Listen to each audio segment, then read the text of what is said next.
Welcome to the Janelle King Show. I am Janelle King, and this is Extra 106.3. And this is where we discuss kitchen table topics that are typically banned from family gatherings, but are absolutely necessary in order to have a strong republic.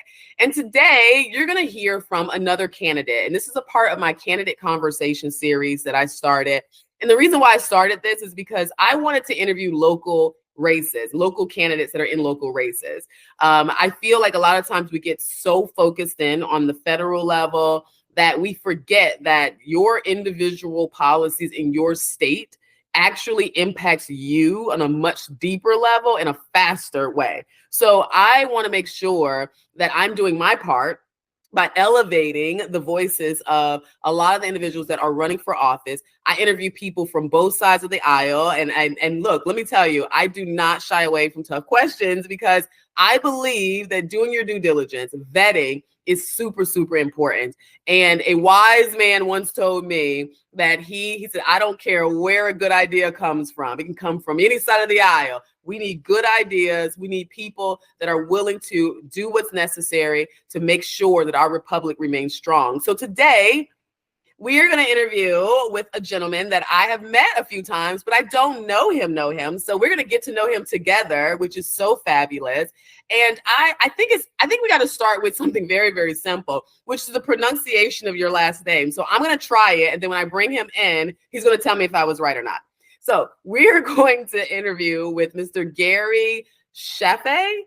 Now, I think I did that so wrong, but we're going to let him correct me in just a second.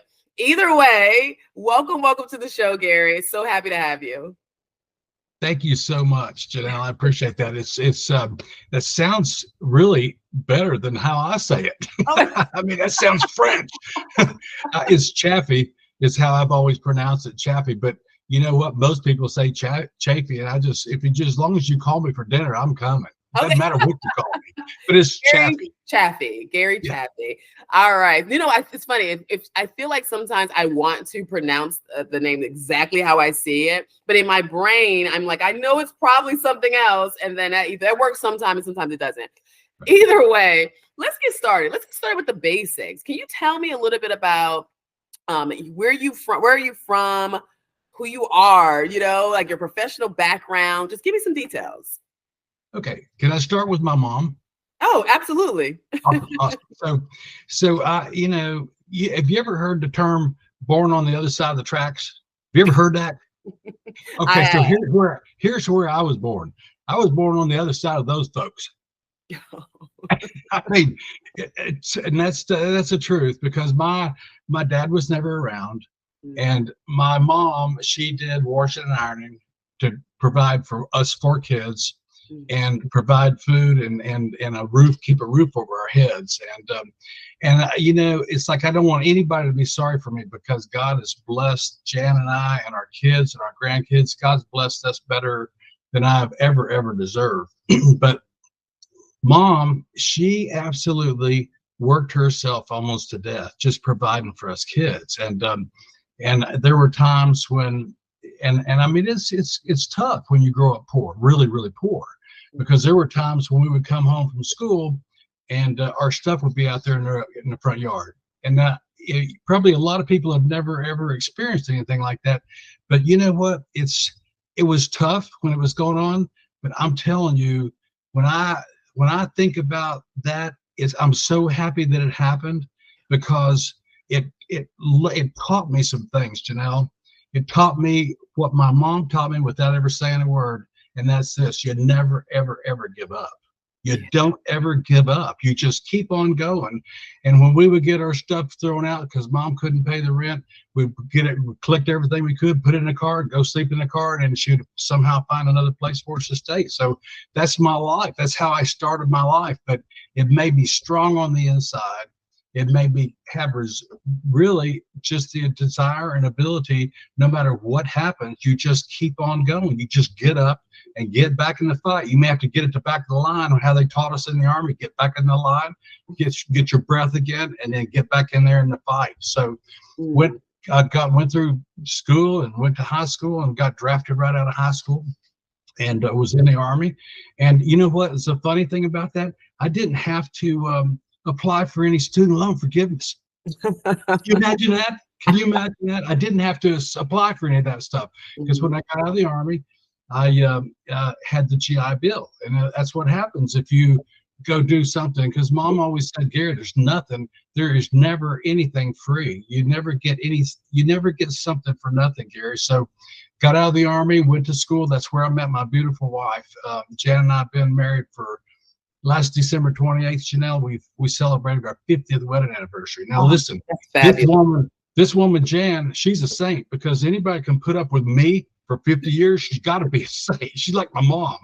She's like my mom. So we met in college, and I just fell in love with her. We started having children. I was going to pre-medicine, and then all of a sudden I'm like, oh my goodness, after the first pregnancy, and she went for a checkup, the doctor said, Jan, I got some really good news for you and some really interesting news for you.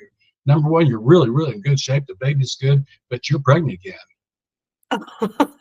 And she's like, oh, you got to be kidding me. Thank you so much for joining the show. Please remember to like, share, comment, and subscribe. And don't forget to hit that notification bell so you'll be notified every time I upload new content. Now back to the discussion. We kind of transitioned a little bit from backing away from pre-medicine, and I got a job offer on the fire department in Nashville, and that's how I started my career, because they said, if you'll come right now, we'll put you through paramedic school. And so that's how I started my career in medicine and as a paramedic, and kind of followed that career through my whole entire life, and absolutely loved it. My last 12 years was a paramedic at Grady. And that's a different thing down there. If you've ever been a paramedic at Grady, you'll know what I'm talking about. But you learn a lot. You learn a lot about people, and I love being a paramedic at Grady. But then I started getting older, so I transitioned into cardiac cath at McKinnis Hospital, and finished out my working career in June of 2020. And then I thought I was retired, and all of a sudden this happened. Well, that's an interesting story, because it encompasses so much from your background, your upbringing, your life of service, then getting married, having kids, and just really just kind of plowing through life. And I think that's what life is about, right? Now, Right. When your mom was going through those challenges, and she was just like, no one's going to give you anything. This is, you kind of have to fight for it yourself. Now, from hearing that, was she on government assistance, or how do you feel about entitlements of knowing that, your mom may have needed it during that time? My mom was never, matter of fact, Janelle, I don't think there was even any such thing as government assistance back then. I don't think. That was a long time ago. It was a long time ago. And so she wasn't on any government assistance. The only government assistance was her working long hours every day doing washing and ironing for people, and doing whatever it took, and getting out there in the evenings working in the garden to try to raise food and stuff. And then us kids got to the point where we're old enough to start working, we were going to start working. As a matter of fact, as long as I can remember, I've been working. Even as a little kid, I would go across the street and help this guy. He was raised rabbits. Raised rabbits. My job was to go clean out the rabbit pens and stuff like that. So there was no government assistance back then. You just took care of yourself. And you know what? There were neighbors. There were really some wonderful people, and there are some wonderful people now. It's just a different way of thinking. And back then, if you were in trouble and your neighbors knew it, and everybody knew each other because there was no cell phones, so you talked. And our neighbors, boy, if we were in trouble, our neighbors stepped up. I remember times when we would go sleep at our neighbor's house. I mean, it's like, but that's the way, you know what? That's the wonderful thing about this country, is that, it still can be that way. You take care of each other. You take care of each other and stop relying on government assistance. And like that, we've just been ingrained in our minds now. It's like government's going to give you something. Well, somebody has got to work hard to give them the money to give to you. So it's like there's nothing for free. I love that. Okay. I'm taking notes too. Oh boy. All right. You're gonna hold it against me? No. Not unless I have. I'm just kidding. No, not at all. I like to take notes because it helps me to just formulate other thoughts or connect other questions. So if you see me looking down, They won't see it, but you can see it. All right. Okay. So let me ask you this. I like to start at a macro level in politics, and then I'm going to drill down to the local, which is your race. So let's just start on a macro level. Okay. What are your thoughts about this upcoming election? I mean, and I'm saying this because we have two candidates, President Trump. We also have President Biden, who's running, and of which 70% of America said that they don't want either one of them, which is kind of fascinating. And that number continues to kind of remain steady. However, there are a lot of people who are going to vote regardless because, you know, that they want to participate. But they're probably going to go to the polls not as excited this year in 2024. And then I'm a little taken aback by how close the race is considering the economy. So what are your thoughts on this upcoming election, and what have you been seeing or hearing from your district? I think I'm excited about this election. I think it's going to be a big turnout, and I may be wrong because, Janelle, you got to remember, I've never been in politics. I've been in healthcare all my life, but I look at when I'm hearing people talking, I'm thinking there's going to be a big turnout, and I like Trump. I mean, I like him, and I'll just be honest with you because, you know, the thing about me and my candidacy, since I've never been in politics before, I don't know anything other than to be who I am and what I am. If somebody asks me something, I'm going to be honest with them. Mm-hmm. And I look at what Trump did in his 4 years in securing our borders and really making us oil not dependent on some other nation, but on our, you know, we were good. I mean, with our oil and our border security and things like that. And I hear a lot of people talking positively about Trump and not so much about Biden. So I don't know. Really don't know that much about it other than the fact that I've seen gas prices go through the roof since Biden took office. I've seen the border wall completely, done away with, and now you got millions and millions and millions of illegal immigrants here. And you know what, Janelle, I really believe this, that there's plenty of room in this country. If you get in a jet like you have and I have flown over the country, you look down and you're like, man, there's a lot of room down there, and there's a lot of room down there for people that want to come here legally. And I think that's because that's how we came here. My mom, Janelle, her family was the McDaniel clan from Scotland, Aberdeen, Scotland. Okay. And they came here in the 1700s. And I can't even imagine doing what they did. They loaded up as much as they could, put it on a boat, came over here, and they landed in North Missouri. And for a better way of life and for freedom. I mean, it's just so I guess that's getting away from the question, but it's like there's room here for everybody that wants to come here legally. I was just talking to a really, really neat guy I met from Nigeria. I think he said he's from Nigeria, but he's here legally, works for a sheriff's department here in Cobb County. Wonderful guy. And he told me about all the things that he went through to come here legally. And he said the first thing we have to do before we could ever even think about coming is we had to go through, it costs $4,000 per person to go through all of the medical exams and stuff that you have to go through to come here legally. And I'm like, you've got to be kidding me. So I had no idea what it would take to come here to be a citizen in the United States and to do it legally, that people even had to do that. Did you know that? I did not know that. I know that it's a long process in order to become a citizen, particularly here in America. And I personally think that we can tighten that up a little bit so that we can make it more accessible. I think that'll help with some of these issues. And it's funny, I look at immigration, healthcare, and the economy as like the queen on the chessboard. Like we got to protect those things, right? But oftentimes we utilize those topics as pawns. It's like, I'll give you this one if you give me that one. And I personally feel like that's a huge, huge era. And I really want to see, particularly as Republicans, I really want to see Republicans move forward in those areas, right? Like, let's really make some progress. So hopefully we'll see some of that on the macro level. I know on a more localized level, as we lead into your race, those are, I know the economy is a major issue, but healthcare, immigration, maybe that, I don't know how much you can do from your role when it comes to that, but let's just talk about your race a little bit. Tell me about your district. Include all the details that your voters will need, like what cities it encompass, what area, the demographic, things like that.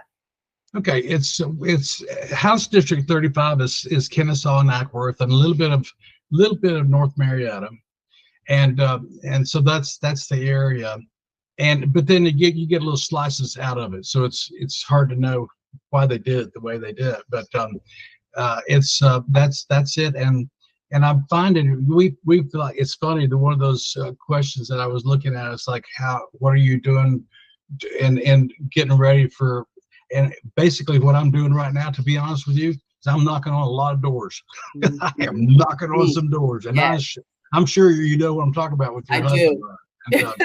And so I'm really here. I'm hearing what I want to do is I want to find out what we the people in those districts, what they think and what are their concerns, and just really hearing them out. And I, it's like, I'll talk about anything that they want to talk about. Mm-hmm. That's what I want to talk about, is anything they want to talk about. Mm-hmm. And I've had people tell me, if you're going to run, don't talk about Jesus. Don't talk about abortion. Don't talk about this. Don't talk about God. I'm like, no, I'm going to talk about what we the people, and that's the person that's standing on the other side of the door. Mm-hmm. When I knock on that door, I'm going to talk about what they want to talk about. Yeah. And it's really pretty much the same. It comes right down to the same thing. How am I going to buy groceries? How am I going to pay rent? How am I going to put gas in my car? And so those are the things that people are interested in. But also there are some other things that people with children in school are really concerned about, and that's how our children are being indoctrinated. And it's like, I really love and respect Randy Scummerhorn and people like that have stood up for our children and really stood up and tried to protect our children in Cobb County. And I was just thinking about. Well, before you continue, can you share what district you're running in and where, so that people know? Okay, it's House District 35. And that's a little bit of North Marietta, and then Kennesaw and Ackworth, and not all of Ackworth, because that top northwestern section is kind of cut off. But a lot of Ackworth and Kennesaw, and then North Marietta. Okay, perfect. And now go back. You were saying that a lot your constituents are concerned about schools. What are some other things you're hearing? Well, I'm hearing so one of the things is school vouchers, and I think that that's a great topic, and I think so Janelle, there are pros and cons to everything. So you'll hear something, you're like, man, that is absolutely amazing. Mm-hmm. And then all of a sudden you'll start thinking about it. Is when people start talking about school vouchers, I think in my mind I'm for it, but all of a sudden I see all kinds of red flags. I think being a paramedic and working where I've worked as a paramedic, I think God puts a special thing on the inside of you to know when you need to stay or when you need to get back to the truck and get out of there. and it's just kind of like that. So when I look at and think about school vouchers, I think that is a wonderful thing to get kids. If you're a parent and you're concerned about what's happening in the school system that they're in, get them out, put them in private school. Along with that, I think that my concern is when government starts giving you money. I think about Hillsdale College. I love them because I do all their online classes, and I love what they're teaching and how they're doing it. They've stopped taking all federal funds because the government started coming in there and say, this is who you got to have teaching here. You got to do this, you got to do that. And my concern about vouchers is, and is when does the government going to start coming in and starting to say, this is what you got to teach and this is what you got to do. You're getting the money. This is what you got to do. So I'm a little bit concerned about that. And then that's interesting. Let's talk about that a little bit, because That's a new perspective that I haven't heard. Most people that I've spoken with they love the voucher opportunity because it allows parents to be able to, send their children to better schools, particularly in low income communities. But you're seeing it as more of a government assistance. But aren't the vouchers connected to your tax dollars? Like they are, we're already paying into our school system. So the Right. money goes with that you pay into is your money technically. So you should have a say so where your child goes. Or explain that to me. I don't know. Like I said, I don't know how to explain it to you yet because I'm not sure, Janelle, how it's going to play out, because that's just something that's in the back of my mind. It's like, this is a wonderful thing for people to get their kids out of a system, out of a school system that they don't trust. And there's a lot of reasons why parents will not trust. And if I had little children in school, I might not be trusting the school system as well myself. But it'll be interesting to see how it plays out. And we'll know it within the next few years. I think we'll know. Right. If all of a sudden people are saying, well, now they're saying that, I'm homeschooled, but I got to teach this, or they're in private school and we got to have this, these teachers or this being taught or whatever. So that's just a thought in the back of my mind. What do you think is a good solution? Because, I'm with you. I don't like how much the government is involved in our education. I feel like we were a lot more educated when we were being taught by our parents or being taught by the community leaders and people. So, and there wasn't so much government influence. So I'm with you 1,000% on that. How do we address this? So if we were to say, let's say we saw that the vouchers were also another aspect of government interference. If we remove the vouchers and we can't necessarily shut down public school because a lot of people just can't afford to pay for private schooling, right. And a lot of charters just don't have the capacity. So what would be a solution that you can get behind? I would say, let's look at this. Let's look at this and just look at it for a couple of years and see how it goes. Because if all of a sudden we see that it's working, they're getting the school vouchers, the parents are happy. Because I tell you, I want always to have the parents be the ones to decide their children's education. Because when I went to school, it was about learning your English, your mathematics, your history. That's what it was about. But now it's like, I don't think government or the educational system should ever be in control of the children's health care or their well-being, their emotional well-being, or any of that stuff. We need to get that stuff. That's indoctrination, and we need to get that stuff out of the government and out of our school system. There's nobody can be parents like parents, especially if they're taking their kids to church. And I know maybe a lot of people don't do that, but you got to get a grounding somewhere. If you don't ground your children somewhere into something, somebody else will. Yeah. Somebody else will. I'm gonna show you this book right here. Mm-hmm. I read this book. Somebody gave this book. I don't know if you've ever heard of Jesse Kelly or not, but this right here is an amazing book. It's the Anti-Communist Manifesto, and it's how there's a group of people out there, Janelle, that I really believe they want to destroy, take away our freedoms, take away our way of life. Mm-hmm.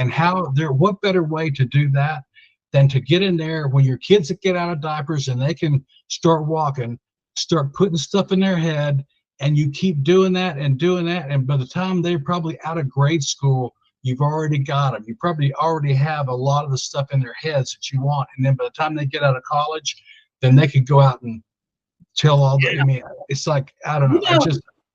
It's funny you said that, because when I think about communism, particularly, that's something that we talk about a lot. We've been talking about it, and it's funny because while I'm younger, I was born in '84, so it feels like it's new to me. But when I do my research, I realize that fighting and pushing back on communism has been something that we've done since the beginning of the formation of America, and we have to continue to do that.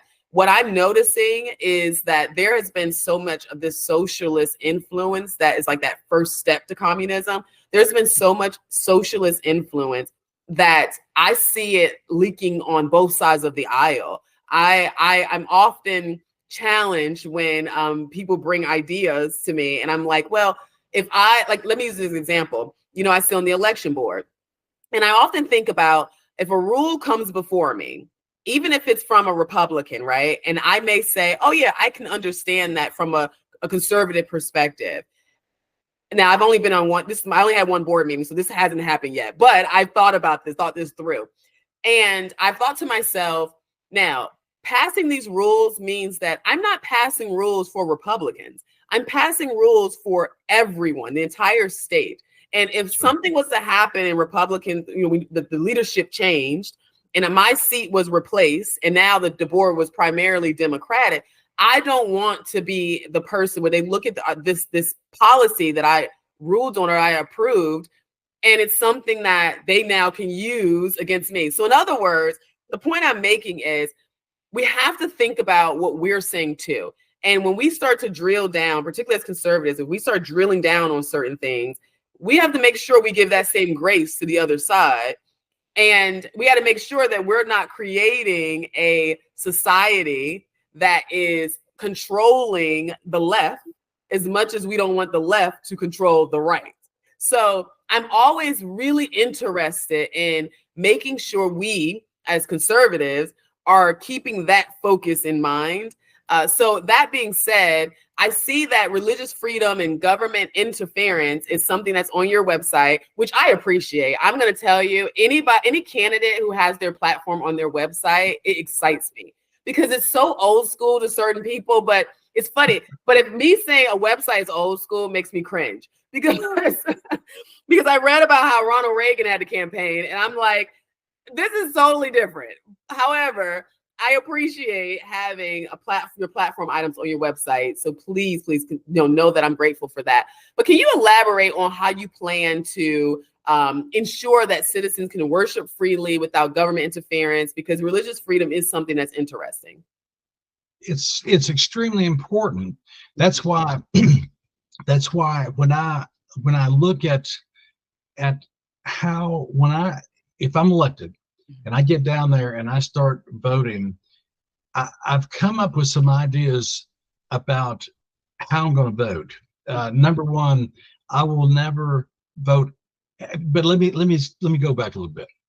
I'm amazed at how many. Doesn't matter whether Republican or Democrat, how they vote against the Constitution, the state or the U.S. Constitution. So many votes you'll see are against what the Constitution is. I don't want to ever have my name on any vote that goes against the Constitution. And also there's a few other things that I think about. Is it moral? Is it against the Constitution? Do we need it? And maybe one of the biggest things is, can we afford it? I look at our debt. I cringe when I think about the debt in our country, what we're leaving for my kids. My kids are grown, mm-hmm. and they're pretty well set. But my grandkids and my little great granddaughter, that beautiful little great granddaughter I've got, her name is Chloe. No, I'm not gonna say what her name is. Oh. But, so I really am concerned about their lives, what their lives are going to be when they're trying to figure out how in the world they're going to pay back all this national debt. So I want to vote, for everybody. It's like when you're representing people, you're representing we the people. And it's like, it's like I was knocking on doors not too long ago, little 73-year-old black lady that's Democrat. And by the time I left that door, we were standing there in the door. We were both crying because I'm cancer-free, been cancer-free for years, but she just found out that she's cancer-free. And she said, would you pray for me before you leave? Now, this is old school. You'll probably never ever hear anybody doing what I did. And some people be like, what in the world are you thinking? Yeah. But you know what? We stood right there in that door. And when you've had cancer and you've had to deal with that kind of stuff and you're standing there talking to somebody else. Thank you so much for joining the show. Please remember to like, share, comment, and subscribe. And don't forget to hit that notification bell so you'll be notified every time I upload new content. Now back to the discussion.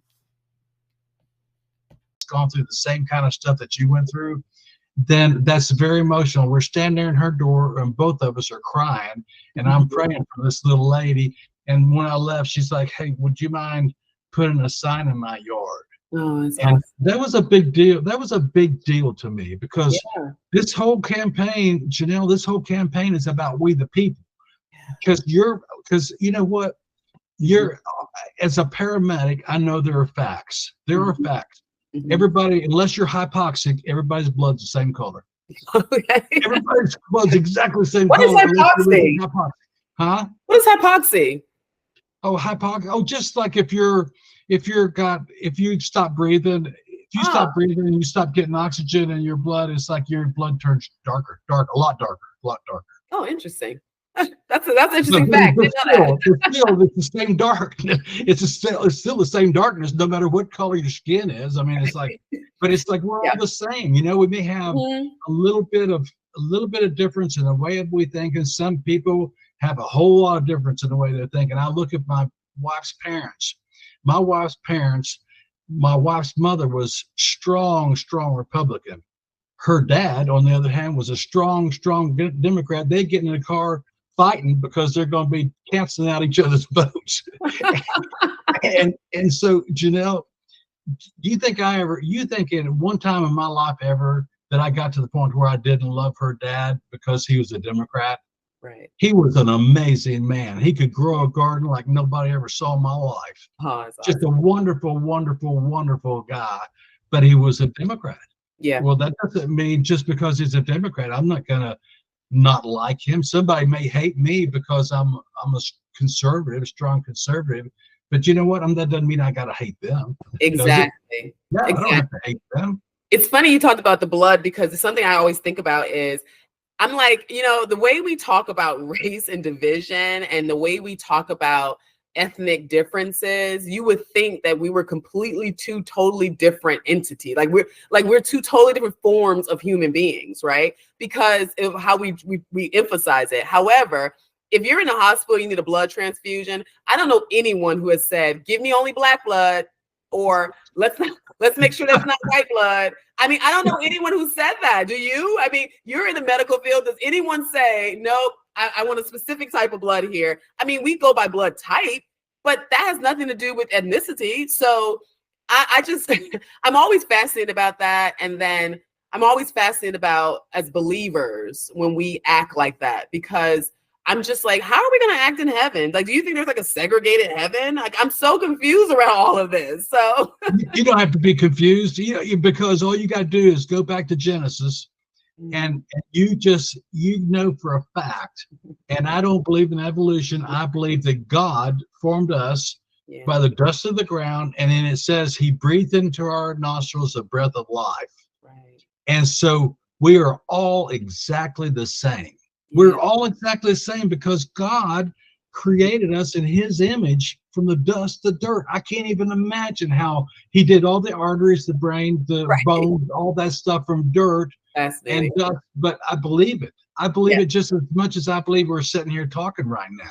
I believe that. But the key thing is that He breathed in to your nostrils, into Adam and Eve, the nostrils and breath of life. Yeah. And that's what all started right there. And you know what? As far as I'm concerned, Janelle, that's all you got to have. That's all you got to have to go on. And knowing that you and I really, you're a female, I'm a male, but we're the same. We're the same because we got our breath is from God. Our breath in our lungs is from God. Right. No, I love that. So let's talk about the economy a little bit. Let's go into like some financial stuff. Because you said under one of your platform lines, you talk about having a balanced budget. So what are some of your strategies do you have in mind in order to reduce some of this government bureaucracy and achieve a balanced budget? Boy, that's a great question. That is a great question. I love what we're doing in Georgia right now by starting to bring taxes down. Mhm. As a state representative, I want to focus. I love what we're doing in Georgia, but Yeah. how I can control or do anything about what, because the federal is where we're really losing we're losing it with them. And I just read something just yesterday where they're Biden, what he's doing is he spent last in 2023, I got my notes here, but he spent something like $66 billion on illegal immigrants and $3 billion on veterans. I mean, that's the people, that's the heroes that fought for our country and have issues, but only $3 billion on them, $66 billion. So how in the world, that's one of those situations, that's one of those things that I'm talking about. Do we need it? Can we afford it? We can't afford to be letting people come into this country illegally, because I think about what that's doing to our economy and what's that's doing to our children's and our grandkids' economy. When you got 60, that's a lot of money, $66 billion in 1 year on, and like I said, there's lots of room for people who want to come here legally.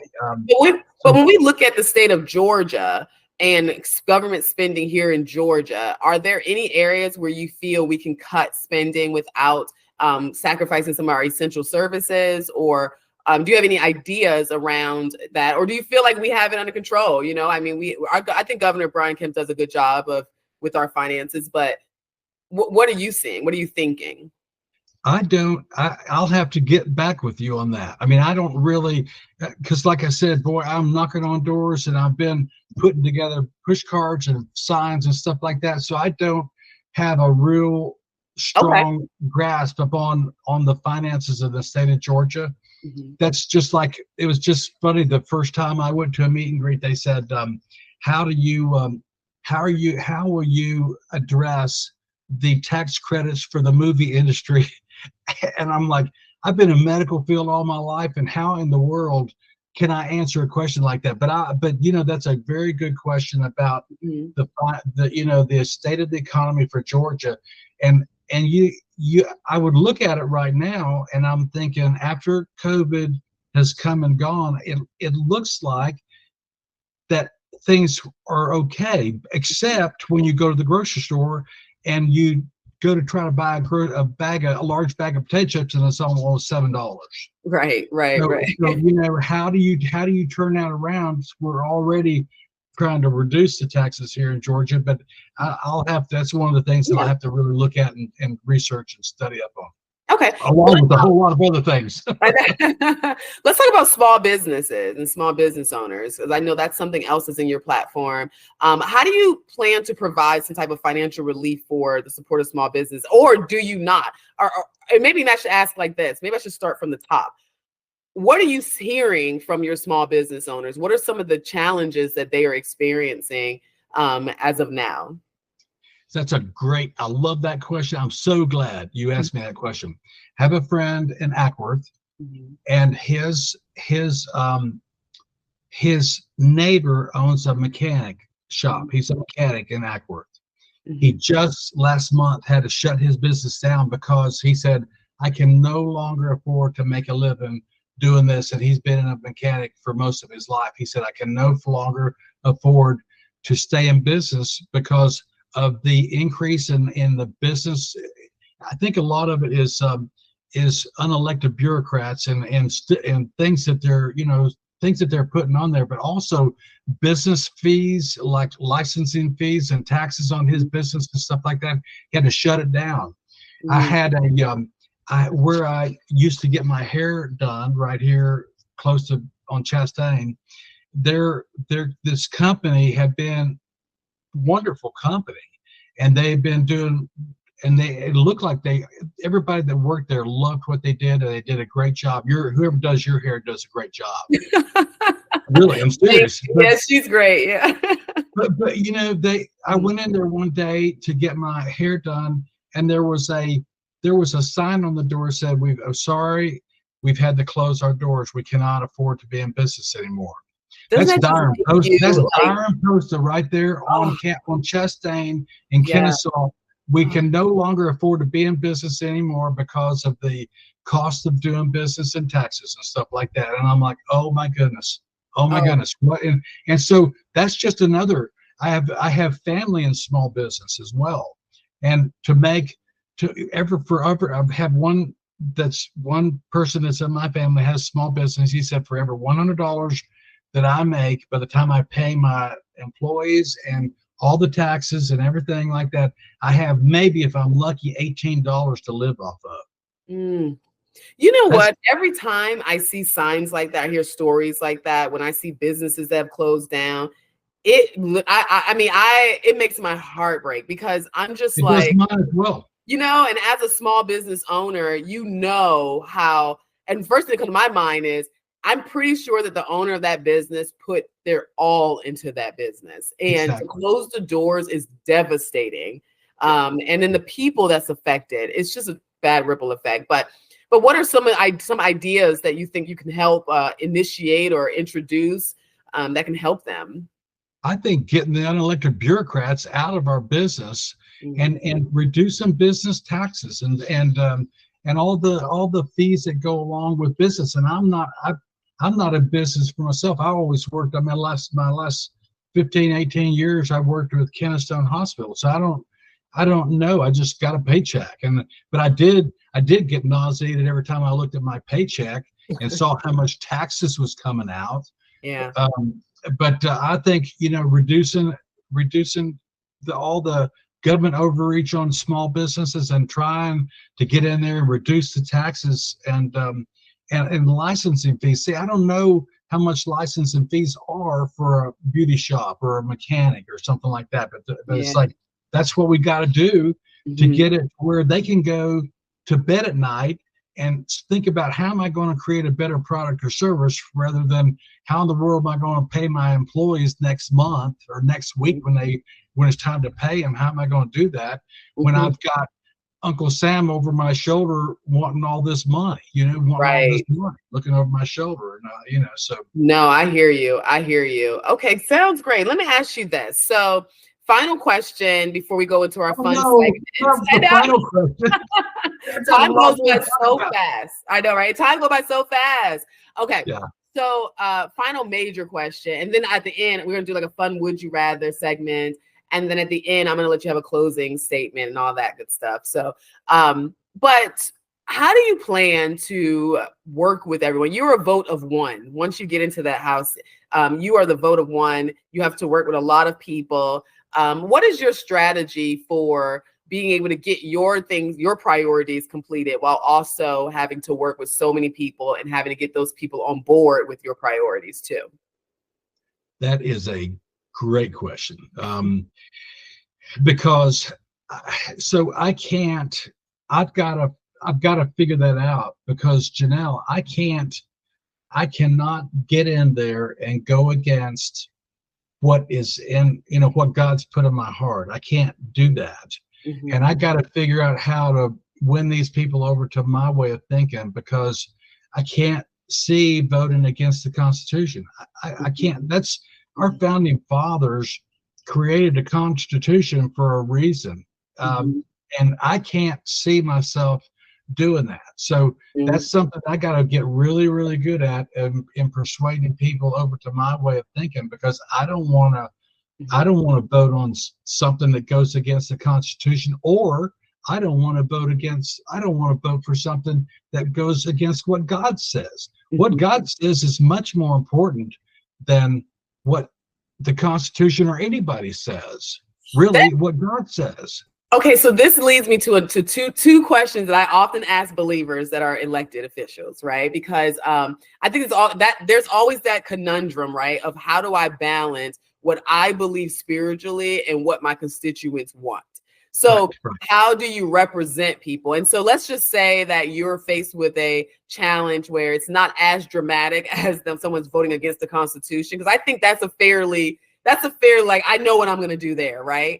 But let's just say, it's not necessarily voting against the Constitution. It's just that your constituents want something that you necessarily don't feel like you want to support. How do you reconcile that? That's going to take, a lot, because you just can't go against what it's like, if if something's right, it's just like if somebody says, Gary, you've got to help us get rid of the Second Amendment. You've got to do that. You've got to help us get rid of the Second Amendment. I just read this thing Bob Barr wrote in the Marietta Journal. I think it was just yesterday, the day before, about how the they're saying that gun violence is a big epidemic now, health epidemic. And I'm like, oh, wow, very interesting.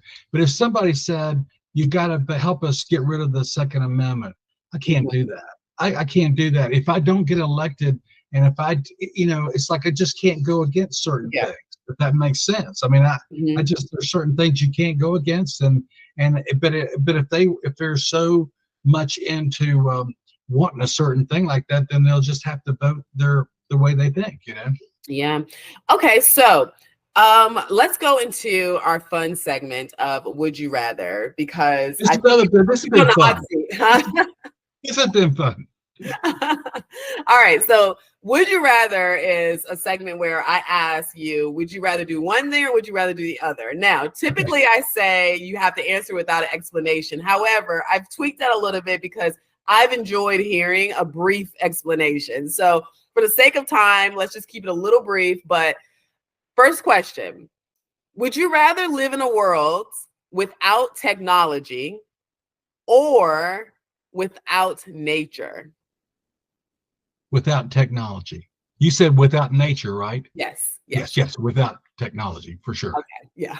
I said the same thing. I was like, I love nature.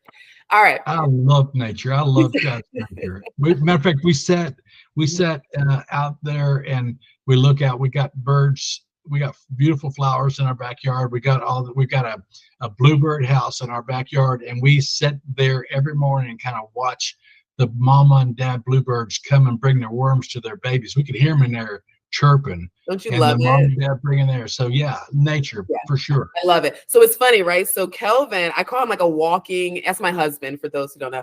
I call him like my walking animal encyclopedia, because he grew up watching PBS and he was so into animals. Like Kelvin, I don't know. I don't care what no one says. They act like Republicans don't care about the environment. Kelvin is such an animal person. It's unbelievable. Okay. That being said, when you were talking about the birds, so I love watching the birds come and like bring the food and like all that good stuff. Right. Yeah. And funny story really quickly. We had a bird nest. Now Kelvin moves them sometimes because, they're in places that it can be a little messy, but there we had a bird nest, and I saw that there was one of the little birds was getting ready to fall out the nest, and the mom hadn't came back yet. And so I thought I could help save it. Now Kelvin wasn't around. So the bird falls out, and I'm like, oh my God, I'm going to catch him and try to put him back in. And then Kelvin sees me doing this and comes around and he's like, what are you doing? And I was like, I'm helping this bird. And he was like, don't do that. Like, you touched the bird.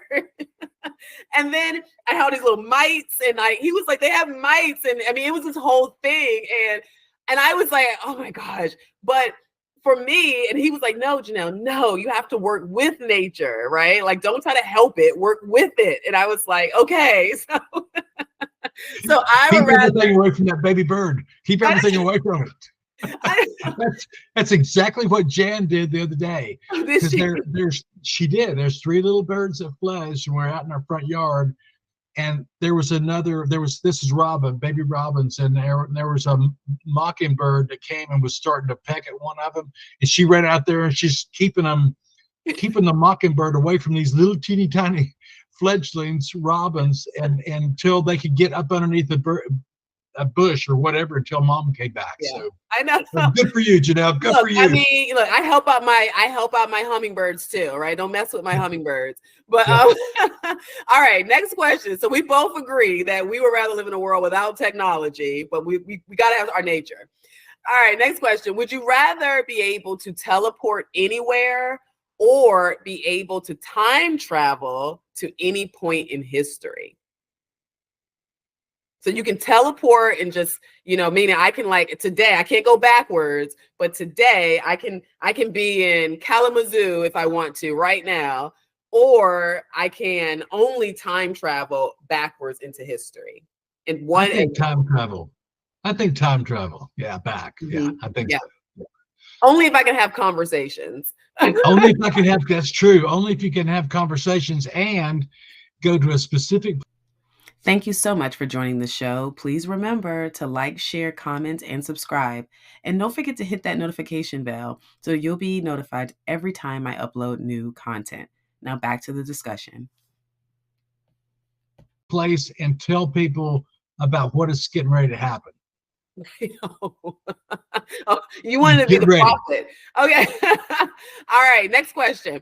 Would you rather always be 10 minutes late or always 20 minutes early? 20 minutes early. Yeah. I was thinking about that one. Sure. I would say 20 minutes is a lot, but I'd rather be early. All right. I would. Because you can always sit there and catch up on your email or whatever. There you go. You know what's funny? I get anxiety when I start running late, right? I think my mom is like that too, but it's just, I can't do it. All right. Would you rather give up social media, keeping in mind the influence of social media, right? So excuse me as it is.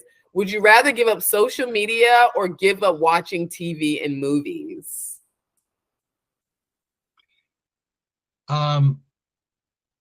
Give up. That's a hard one. I think give up social media. Mm-hmm. I mean, it's like, because, and the reason why I'm saying that is because I think that there's so much from that. And I think about our kids. I was just reading something, Devin Seaball, he has a similar background that I do. He's a paramedic at Grady about the time I was a paramedic at Grady. Mm-hmm. And he came to this church out there on Barrett Parkway and did a whole evening presentation on human trafficking. Mm. And it's sickening to me that Cobb County is like in the top 5 counties in the state of Georgia for human trafficking.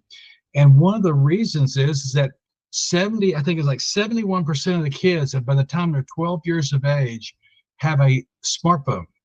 And that's how people are recruiting children into getting involved in sex trafficking or human trafficking. And I'm like, and that's from a lot of that I think is from social media, I think. Yeah. A lot of it is just direct messaging. I will say that when the internet started, it was one thing, right? It was more of you became more educated on issues probably a little bit earlier than you may have wanted to, your parents may have wanted you to.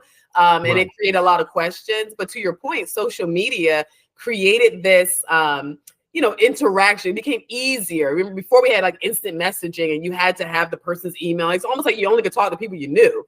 But now strangers are messaging me, asking me stuff. And we're asking our children to be able to decipher between, talking to strangers, not talking to strangers.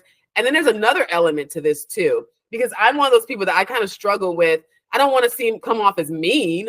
I'm a little direct, but I don't want to come off as mean. So oftentimes I'm like, well, I don't want to not respond. I had to tell myself that, no, you don't have to always respond to strangers and say thank you or, and I think as a child, it's even harder, right? Like they feel like they have to respond. I got to say something. Curiosity's higher. So to your point, I feel the same way. I think we'll be able to figure it out without social media. We did it before. Hey, can I say one more thing about that? So I, in that meeting, I learned a lot about human trafficking. And I learned that it doesn't necessarily take government involvement to correct a problem. Because I think if you think, I tell you, I really got nauseated at that meeting because I found out that Home Depot right there off of Barrett Parkway is about 2 or 3 miles from my house. And I'll hurry up. But you know what I got nauseated about, Janelle, is that there was a lady being held hostage or being held captive in that hotel that I drove by every day going to Home Depot. And because you always got to go to Home Depot to get something. And there was a lady there being human trafficked in that hotel.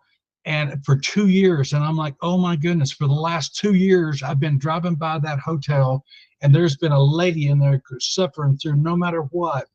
And I found that you get concerned citizens involved, and then you have something like this, Janelle. Look at this. This is, I'm trying to put this up here. Okay. These people right here are absolutely amazing. They go around to churches, they go around to police departments, fire departments, and educate all these different people about how do you recognize somebody that's been human trafficked. And this is a group of citizens that just stepped up and said, we got to do something about human trafficking in Cobb County and really all over the country. So do you have their website? Because we can put that in the I can put that in the I want to drop that into the description box and make sure that people have an option for that. So if not, I'll get it from you. I'll get it from you. Yeah, that sounds and I'll good. make sure I add that. Yeah, I'll make sure I'll add that in there. But that was so encouraging. But anyway, I didn't mean to take so much time on that. But no, that's okay. So as you close, can you just take about 5 minutes to share, or less, because we are getting really up against the hour, but to just talk about your last statement, and then make sure you share how people can follow you, your website information, things like that. Okay.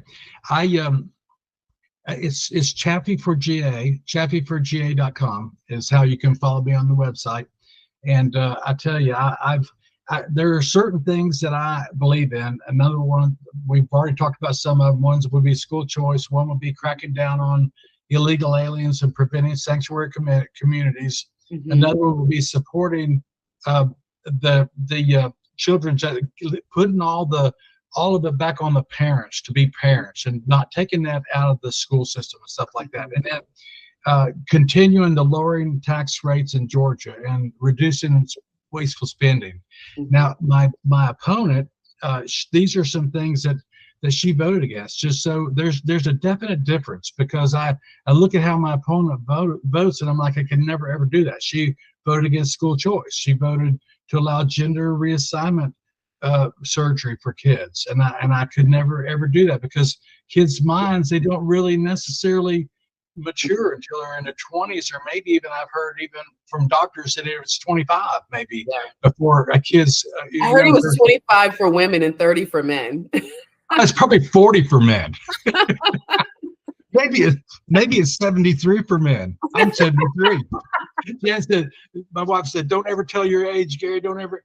Hey, it's what it is. It's what it is. So, and then she voted also against documented illegal aliens in Georgia and penalizing sanctuary committees. She voted against that. And then the big deal for me is she voted to deny firearm and ammunition companies access to financial and banking companies and help. And I'm like, I'm a Second Amendment guy. Matter of fact, I think that you talk about gun safety. I believe that the founding fathers put the Second Amendment in there for a reason, a good reason.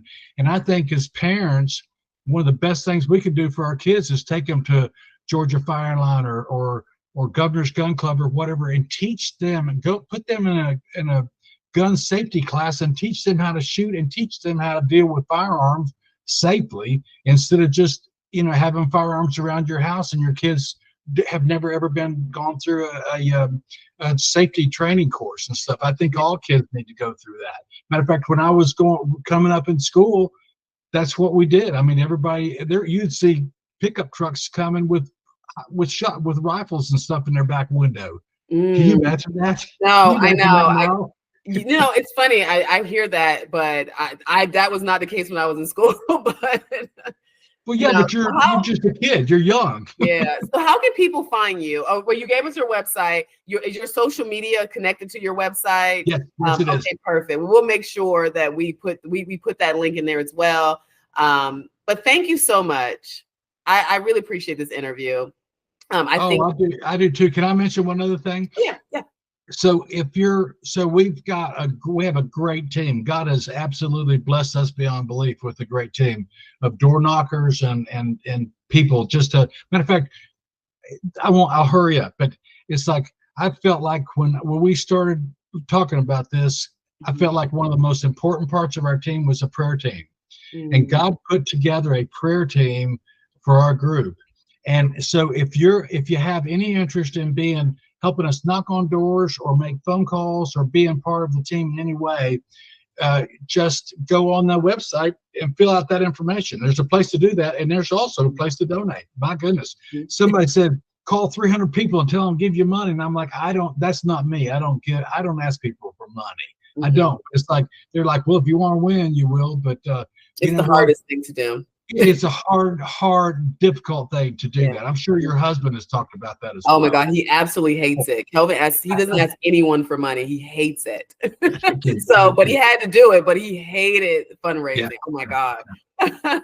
This has been wonderful. You're such a wonderful hostess. I mean, just a wonderful person to talk to. I mean, you're easy to talk to.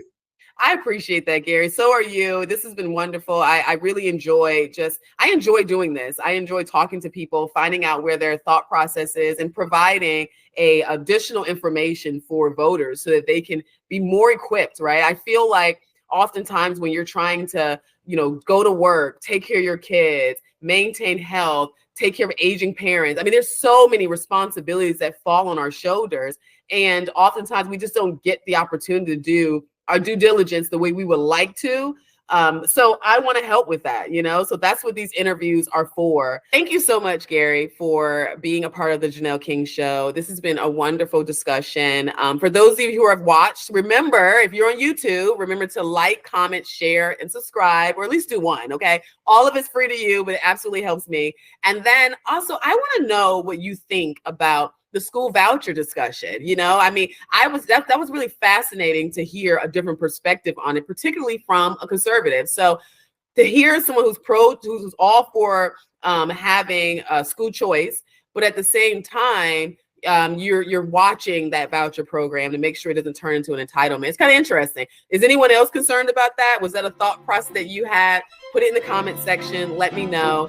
And let's continue our discussion. Thank you again, Gary. Until next time.